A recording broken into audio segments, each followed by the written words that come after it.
everyone. Welcome in. Thank you guys so much for being here today. Thank you.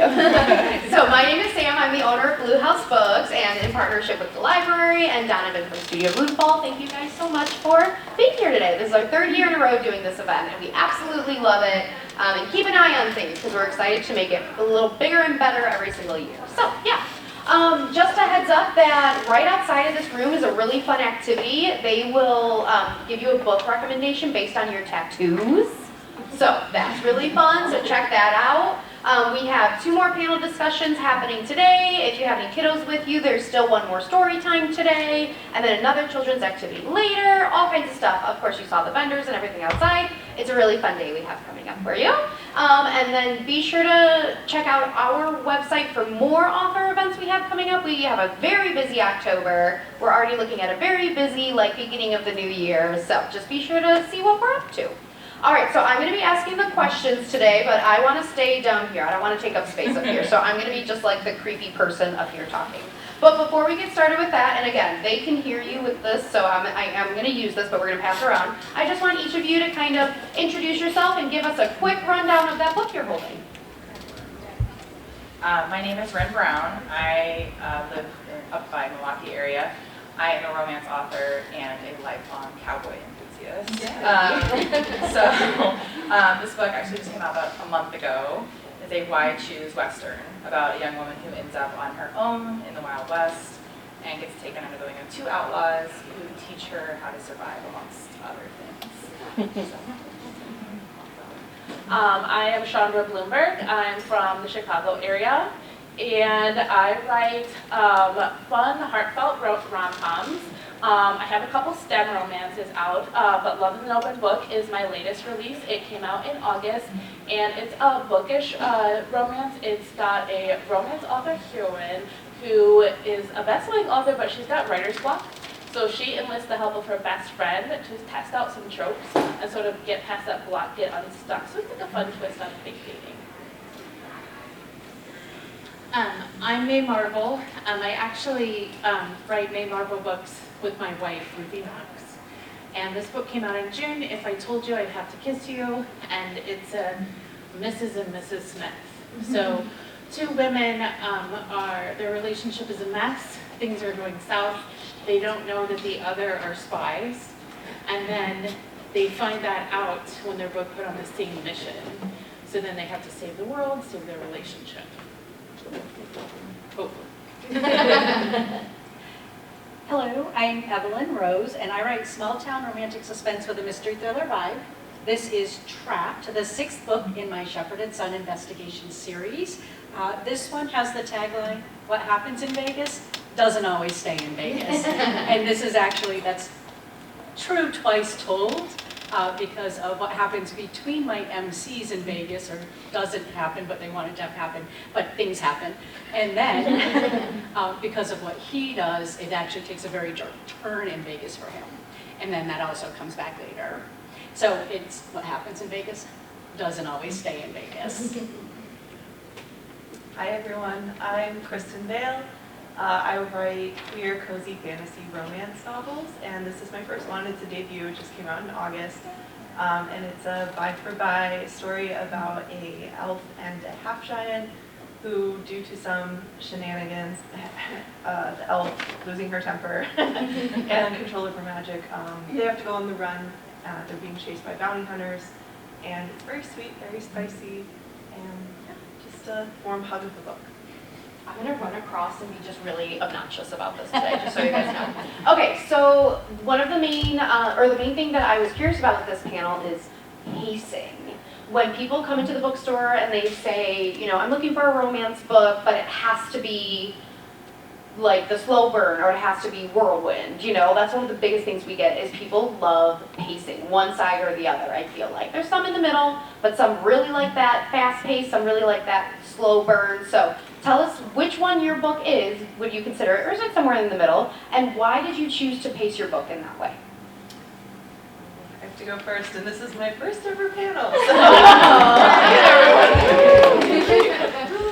Okay, so mine is a little unusual in that it's a fast burn with the sex, but it's a slow burn with the romance. which you don't see a ton in traditionally published books.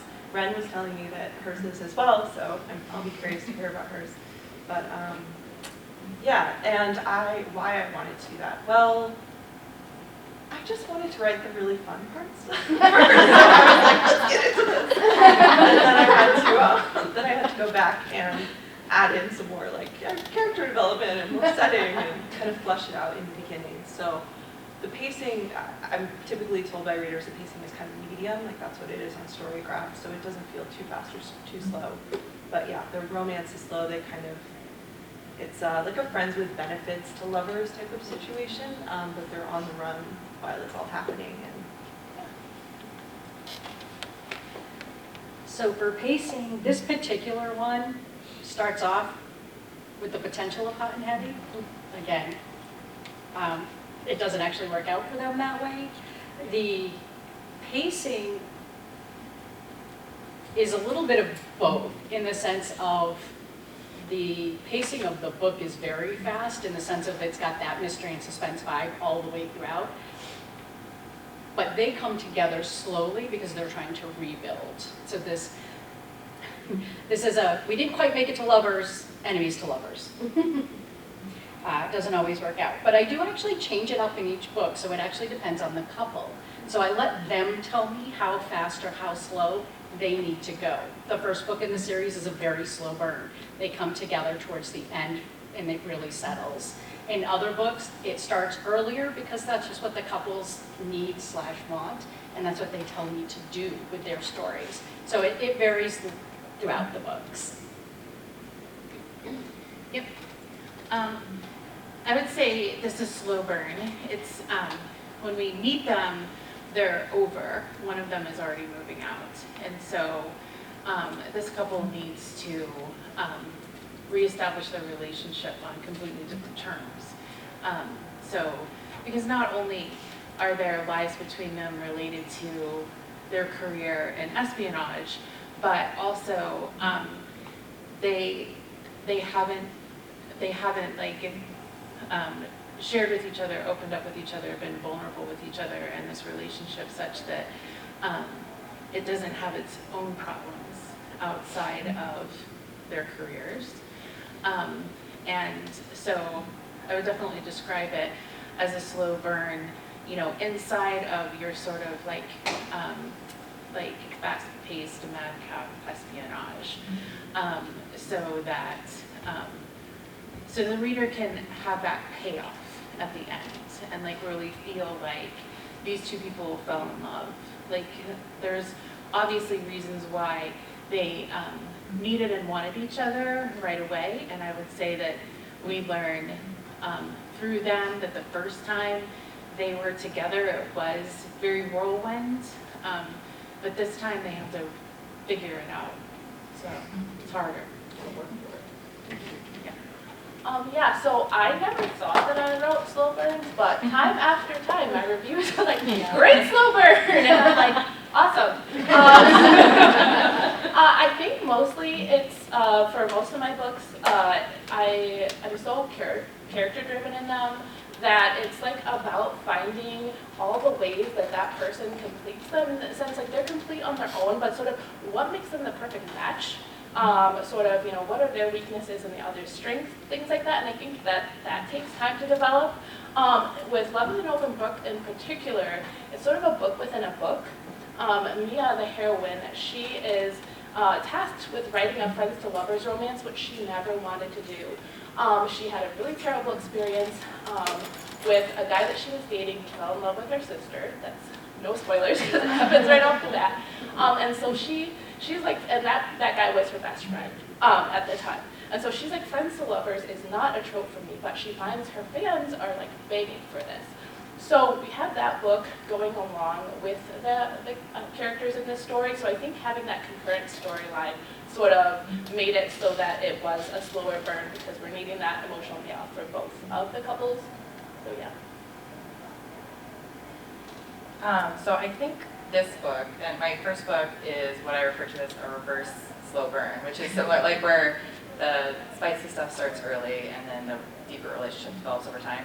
this book is kind of unique in that there's two guys. There's a gunslinger and a gambler, and the gambler is, I think, would probably be much happier if it was a fast burn. He's like, let's do this thing. And the other guy needs a little bit more. He fights it a little bit more, which is why we get that nice moment at one point. But I think it's such an interesting thing of like, because I've had readers tell me that it's slow, and I've had readers tell me that it's fast. And I think it depends on what else you're reading. Because I think if you're reading like really spicy stuff, it can feel slow, but if you're reading Romance.Recorded where it's 1,000 pages and their fingertips are brushing, it feels fast. So yeah.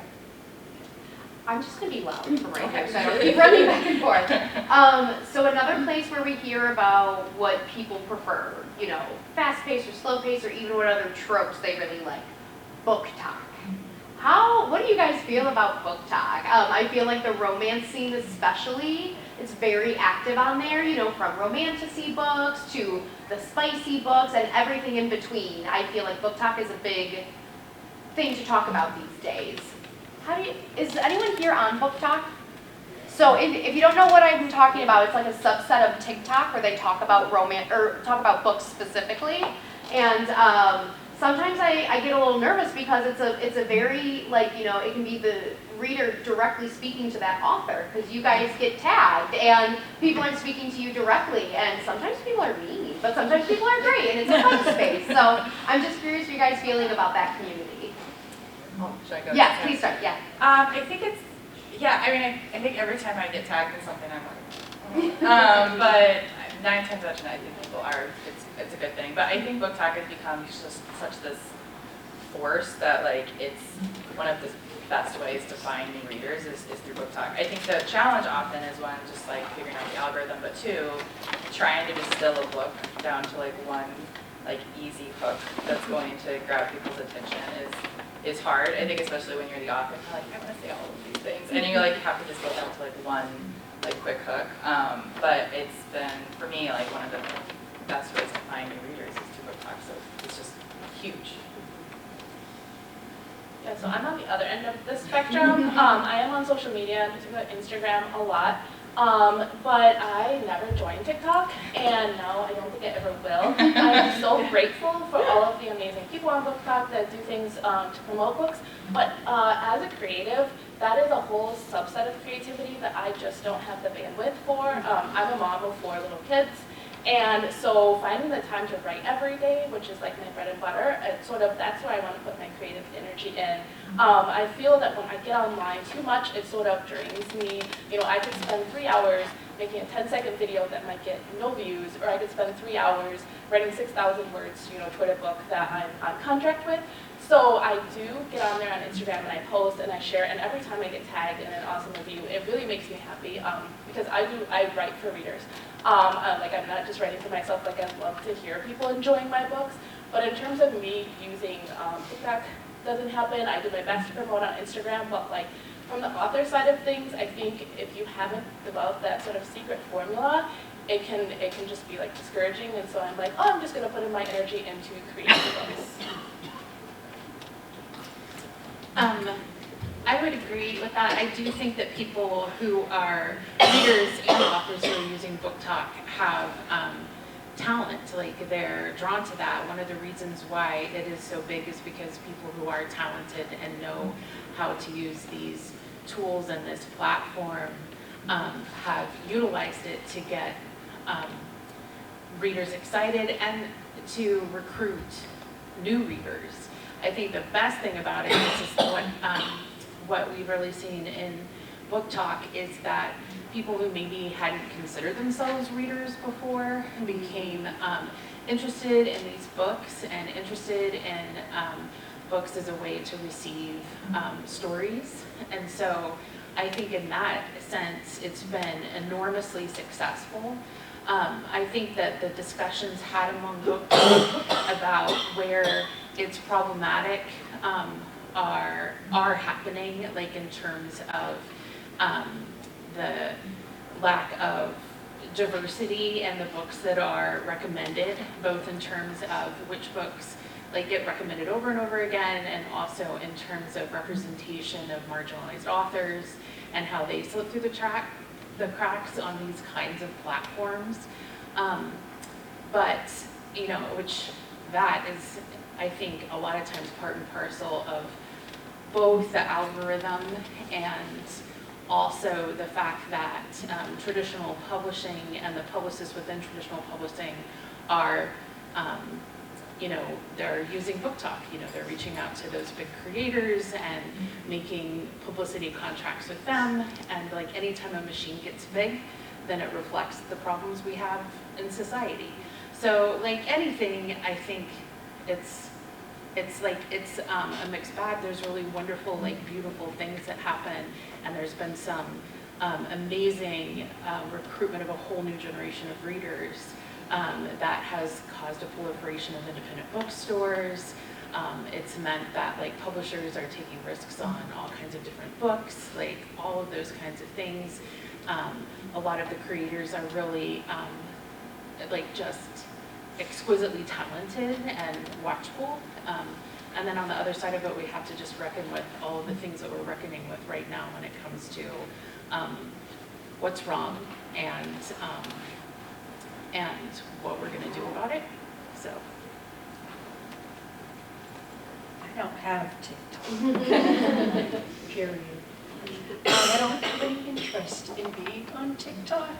My life is full, and as some of the others said, I would rather spend my time writing than spending hours every day creating content, because I'm not that good at creating content for social media.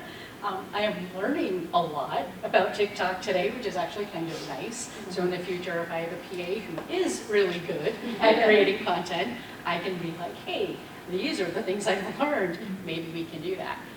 But I'm not actually on it, so I'm not going to speak to how good it is or isn't, because I don't feel I have a place to stand for that. I love TikTok. Oh, I love TikTok a little too much. I actually had to delete it from my phone a week ago. Partly because just you know, like I said, my book came out 2 months ago, and I'm not, you know, it's a reader's space. Book Talk is not for authors. In the same way that Goodreads is a reader's space and Bookstagram, so it's half that and it's half that. It was just taking up too much of my time. Like I was scrolling. I'm on deadline for revision right now, and I'm trying to, as much as possible, like limit distractions. It's not going so well, but yeah, Book Talk, I think it's a really amazing space. It's great that readers have that community, and like someone else said, it's bringing in a lot of people who didn't consider themselves readers before. It's, at least from what I've seen and observed, it's a pretty welcoming, open space,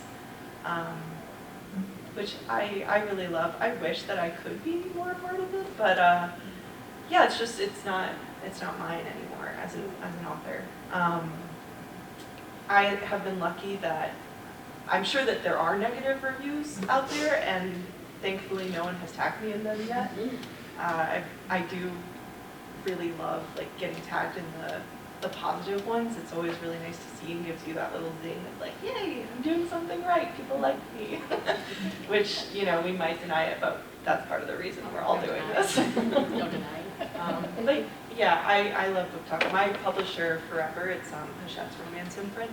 They are fantastic at what's called influencer marketing. So a huge part of their marketing approach is building relationships with book talkers, bookstagrammers, and then connecting the appropriate influencers with the appropriate books. So for mine, they're building connections with like readers and reviewers who are plus size, who are fat, who are queer and bi, and like putting my book in their hands, and it's been pretty successful. And that's really cool to see, like when it works, and it works for a good goal. I mean, obviously, we're all trying to sell books. They're trying to sell books, but I really appreciate how my publisher tries to use like influencer marketing for good and diversifying the genre a bit more.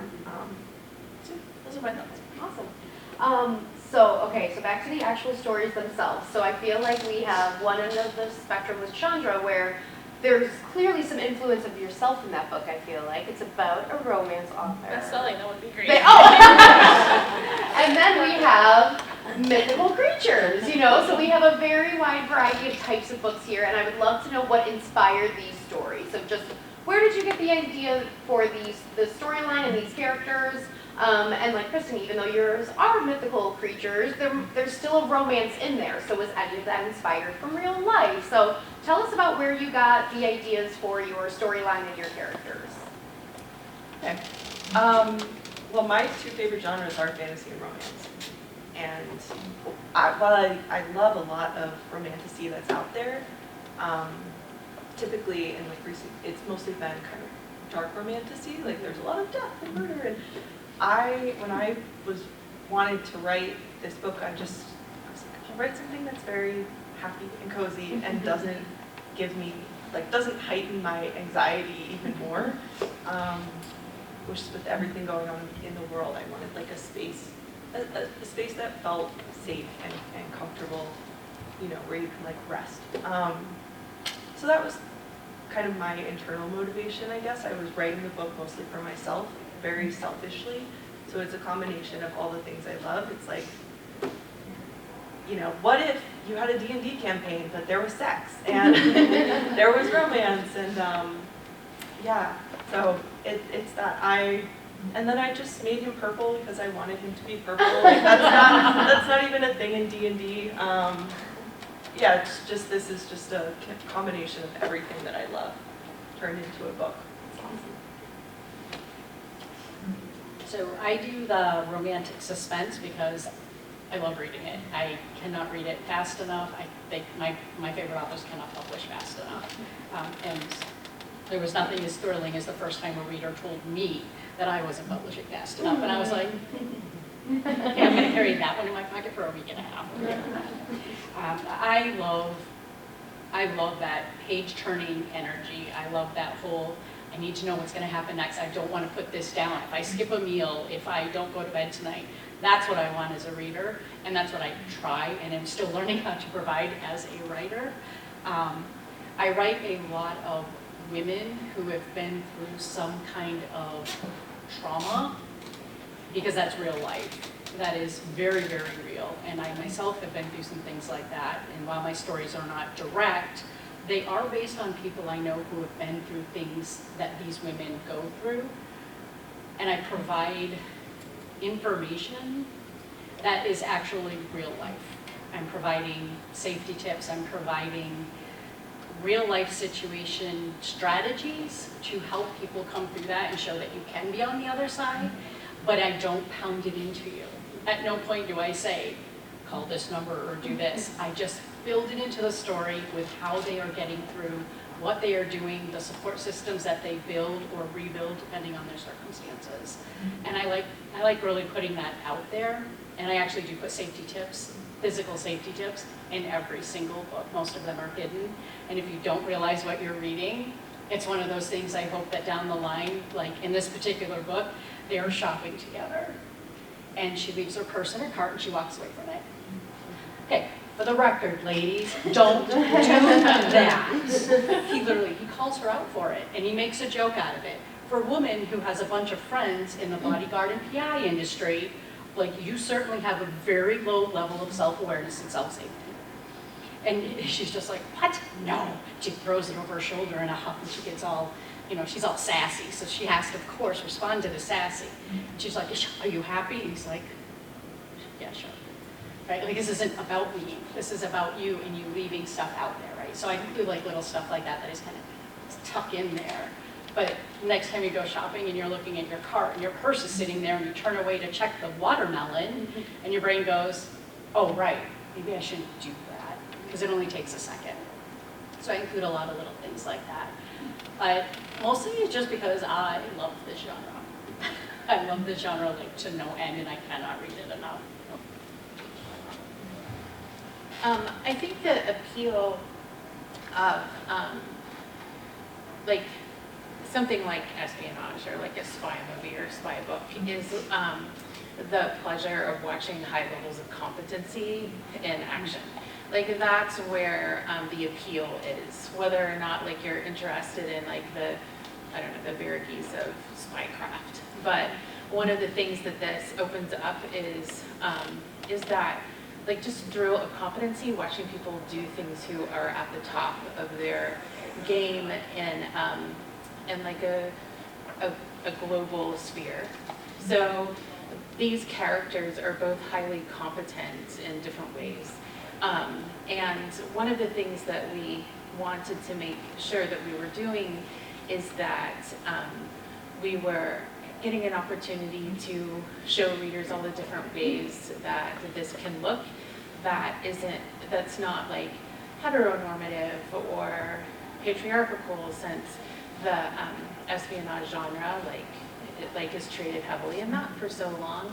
And so these are two queer characters. These are two people who are women, and yet one, Yardley, grew up in like a upper middle class Southern environment, and like as a debutante, like as someone who had to learn like a very antiquated system in order to survive, like as a queer woman, but also as a woman who like understands how to mask and understands like this kind of thing. And so, you know, she turns into a super spy because she can like be whatever anybody wants her to be when they interact with her or look at her.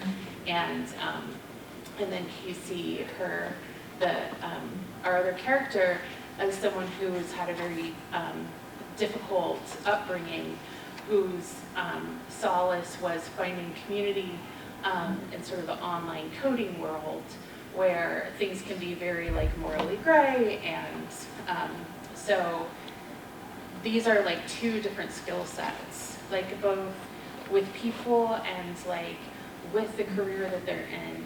And so we're always looking for a way to write queer stories into familiar story myths. Like, you know, spy stories are not like what like espionage actually is. Like obviously, like it's a kind of myth making about competency and about good guys winning and saving the world.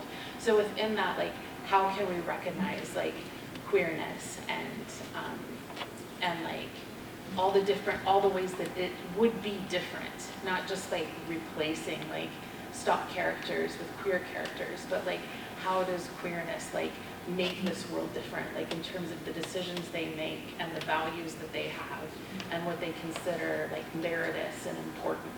So that's like what we set out to do, because I mean, like my wife and I, like writing as May Marvel, like spies aren't really our, but this is like our only spy book, will be our only spy book. But we're always just looking for an opportunity to tell like that big story, that big like mythic story in a way that represents like queerness and love and that stuff.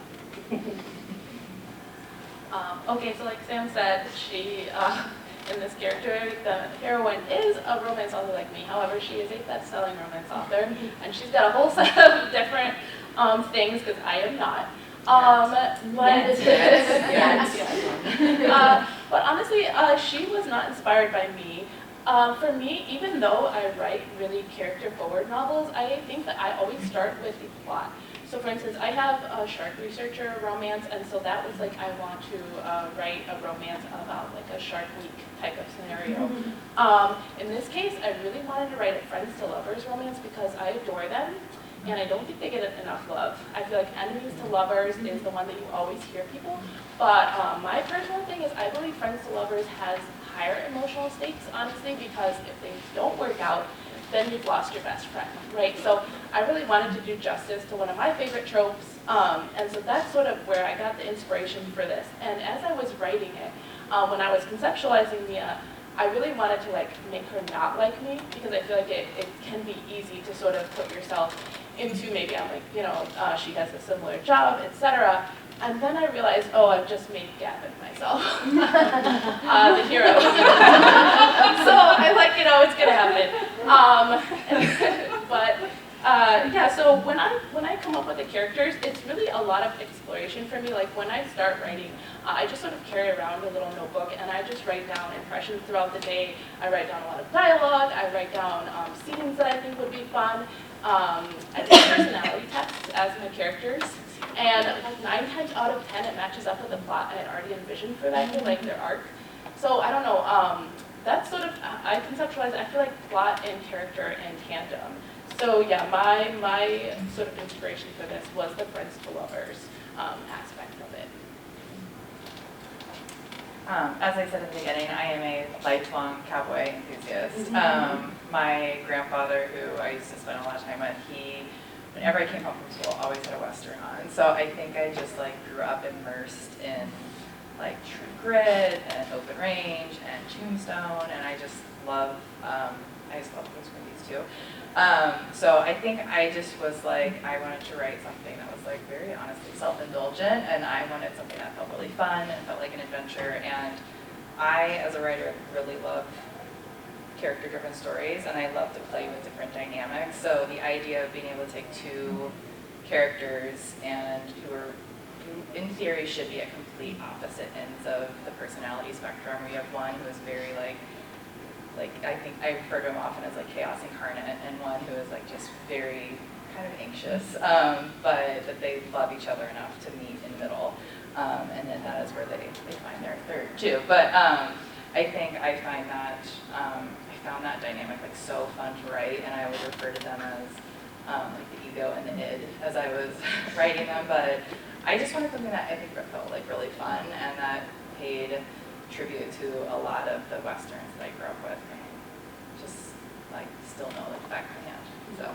And westerns are having a comeback moment. It's a cowboy moment right now, yes. And I think I wanted to write something that felt really unique, and that like I think I read so many cowboy romances, but I wanted to write something that felt really unique too. Okay, so this will be my last question before we open up to the audience. So I feel like when people are coming for romance books, they're coming for that moment, you know? Or that moment that's like, ooh, you know, something like that that really, you know, gets them pumped up to read a romance book. I always picture our manager, Casey, who's at the register today, because whenever she talks about romance books, she goes, it is so cute. So can you guys tell us about one of your moments in these books without spoiling, and kind of how you came up with that moment? That's a tough question. I loved that moment too, and I think one of my favorite reviews of this book so far is somebody wrote, I just finished adversity and I'm currently vibrating at a frequency only coyotes can hear. And I was like, I'm framing that. But I think that there are a few moments like that in this book, but I think you know, I think it's like there's one of these moments where, and I don't want to spoil anything, but it's like kind of like a moment of tension, and you think like, okay, like this is not going to work out, and then there is a moment of peril for the FMC, and one of the male characters like really kind of steps out of the shadows, and I think that is definitely like a feet-kicking moment, and it ends up being a really funny moment too. But I've had several people tell me that this was such a fun read that it like pulled them out of the slump, which I think is like one of the best things you can hear as an author, is that it gave them back that zest to keep reading. So. Yeah, I love those moments. I feel like there's a lot in here because they're testing out, they're like acting out these classic romance tropes, and so they get put in these situations, and of course me is like, I'm not going to feel anything, but she does. And so one of my favorites is Fish Out of Water. I feel like it happens in every book I write, whether I want to do it or not. And then also competency, like that's a big thing. Like you love to see someone doing something they're great at. So in this book, Gavin is a landscaper, which is a profession that like doesn't get a lot of love again. And so he has a moment like where she's testing out this fish out of water trope, and so she goes along with him. They're cleaning up a community lot, and she's volunteering to help. And she like is like my soft writer's hands. She ends up getting blisters, and he basically finds out halfway through the day that she's just been like gung ho, and so he's like just dressing her in like all of the gear that she should have had from the first moment. And at one point she's like, "Are you happy?" He's like, "Incredibly." And so that's one of my favorite I think it's where the title of the book comes from, and like I said, these two characters have had a difficulty being vulnerable with each other and deeply honest with each other, and there's a way in which they only know like a very flat version of each other's lives. And so about halfway through the book, when we're like some of the first wave of terrible peril has happened, and we're not sure which way it's going to go in terms of if the world will be saved, and they're at a safe house. They've also like learned enough to know that they want this if they can possibly have it.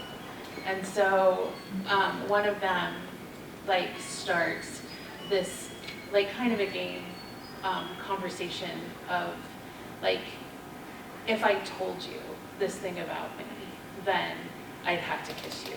So they're daring each other to like open up like more like in the aftermath of like everything that's happened so far and that they've learned about each other. And I think that is like one of those moments where like the reader too like knows a lot about these two characters, are rooting for them, and are finally seeing like intentional opening up. So yeah.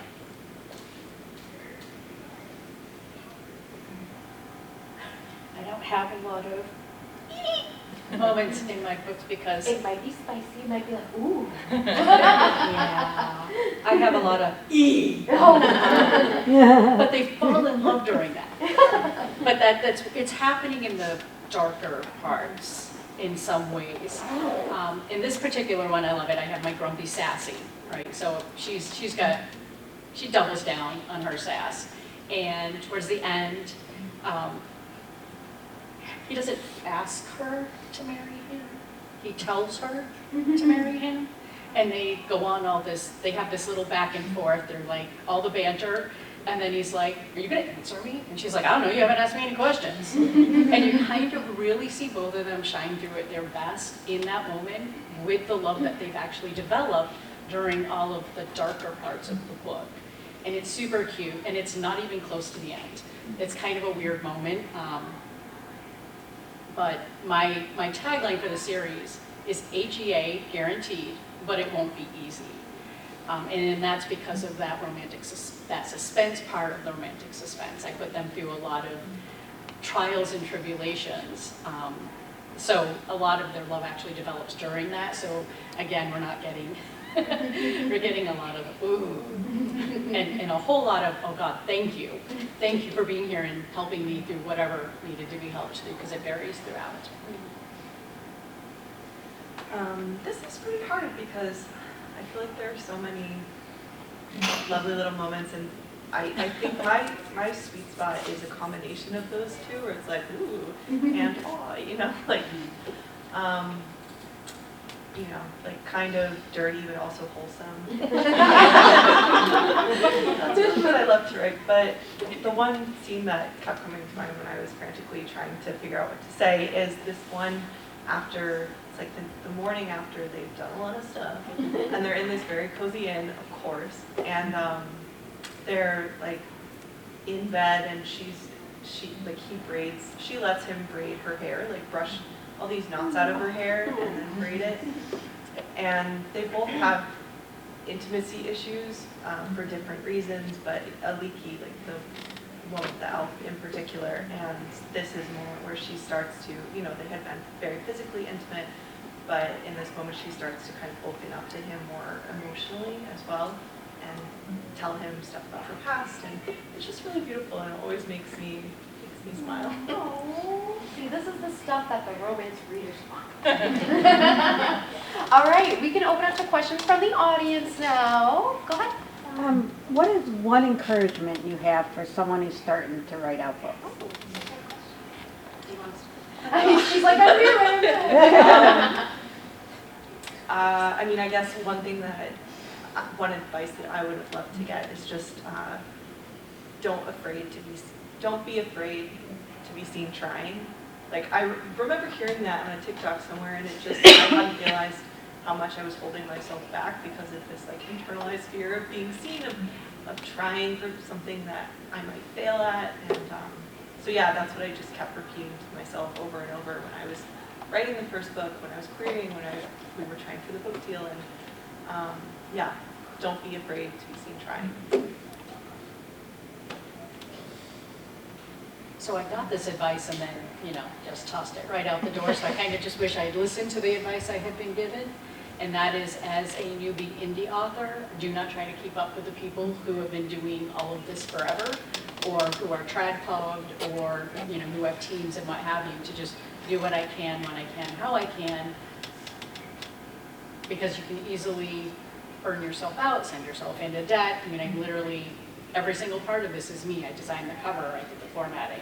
I pay editors, but other than that, every single part of this is on me, and that's taxing. And to try to keep up with everyone else and try to be like, oh, I'm going to try to be on Instagram 3 times a day, or I'm going to try to do this. Well, now I've got to learn how to market. Now I've got to learn how to do this. And rather than just being like, yeah, that's a little too much on my plate right now, and I don't have a team yet, stress yet, because I'm going to get there. If I had heeded that advice, I'd probably not quite feel so tired all the time. And I'm learning now to step back, which feels weird to go backwards, but it's actually a better headspace for me, not trying to do all the things all the time and keep up with people who actually do have teams, because I am not a team, I am I. You're doing great. Oh, thank you. I think that it's important when you're just starting out to remember that the market, the so-called market, is starlight. So, by the time we see the light of a star, it's already burned itself out. So when you're starting that project, it needs to be something that you passionately want to write, that you are coming to the table to write every day, that you're willing to read a lot of other authors and understand their voices, understand story and pacing, that motivates you. The kind of story that you want to write is what's getting you there. And honestly, market positioning, when you get to that point where you're selling it to an agent or to other readers, is that's a whole different kind of thing. And so you and they will do whatever they can to position that. And what you'll find if you are a passionate writer and reader is by the time you get there, the market will be ready to welcome you. I mean, there's a reason why 3 or 4 years ago, a lot of really passionate writers started writing fantasy. It looks like it's just a big market boom and everyone's imitating each other. But it's not that. It's really that there were things happening in our world, amongst creatives, that got that happening. So it's not, what's really out there is not imitative, even if it looks like it. It's more like you're seeing that light from a moment that started a few years ago. So just really believe in what it is you're trying to do, and try to shut out what you see everyone saying is the only thing being published, because it's not true. Yeah, I can attest that. I've written paleontologist romance, I've written a shark researcher romance. Write what you love. There will be a place for it, and if there's not, then you can make a place for it.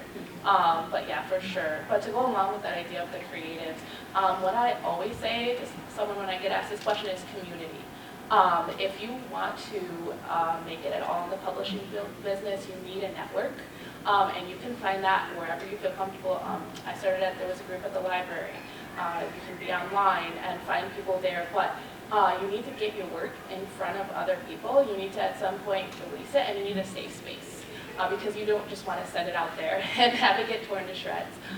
So building that community, from an early stage, you're going to have people to cheer you on, because it is a hard business in a lot of ways, but it's also a business with a lot of joyful milestones. So you want someone to be there with you in the hard times and the happy times and everything in between. So yeah, I would say find your writing community and let people read your work, people you trust. Yeah, I would definitely echo that. I think it's so important when you first start to have people that you trust reading your work and giving you feedback. I think the other thing that I think when you're first starting out is to be okay starting where you are. I think a lot of times people think like, okay, I have this like, amazing idea and I have to sit down and I have to write this whole book. And I think it can get really intimidating for people really fast. I wrote a lot of words. I think I wrote like 500,000 words in like 2 years during COVID because I didn't really have anything else going on. But there's a lot of starts to stories. There's a lot of like things that are just like 1,000-word stories that I haven't published, but that doesn't mean they didn't help me get to the point where I was ready. You know, like I think a lot of people forget sometimes that like writing is a craft like anything else, and the more you practice it, the more you're gonna find your own voice, the better you're gonna get at like all these different techniques. And so I think just like, it doesn't have to be, like you don't have to sit down and write like Shakespeare, like just sit down and write, like, cause that's gonna get you ultimately where you wanna go. It's just doing, just literally do it. Any other questions? Okay. All right. Well, that's about our time anyway. So, first of all, thank you guys all so much for being here with us.